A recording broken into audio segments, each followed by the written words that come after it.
መሪዎች የሰላም እጦት ያስከተለውን ችግር በመረዳት ለመፍትሄው ልትተጉ ይገባል ሲሉ ምክትል ርዕሰ መስተዳድር ዶክተር አብዱ ሁሴን ተናገሩ። ህዝቡ የሚያነሳቸውን የመልካም አስተዳደር ጥያቄዎች ለይቶ አፋጣኝ ምላሽ መስጠት ይገባል ሲልም ከምስራቅ ጎጃም ዞን ለተውጣጡ ከፍተኛና መካከለኛ መሪዎች አስገንዝበዋል። አክሊሉም ተስኖት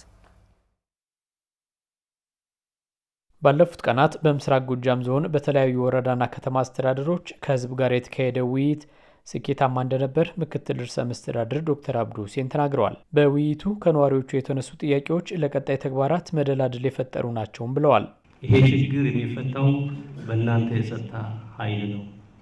ይሄ ችግር የምትፈቱት እናንተ ሌሎች አማራጮችን ሰላማዊ አማራጮችን ስትከተሉ ነው የሚል በየመድረኮቹ በስፋት የተነሳ የተስተዋለ በመሆኑ ይሄ ለቀጣይ ትልቅ መደላድል የሚፈጥር ሆኖ አግኝተነዋል።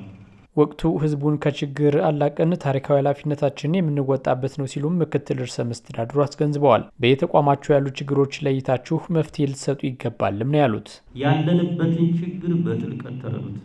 በሐቀኝነትም በእምነትም በጥልቀት ከተረዳችሁት በኋላ ሐቀኛ ሁኑ።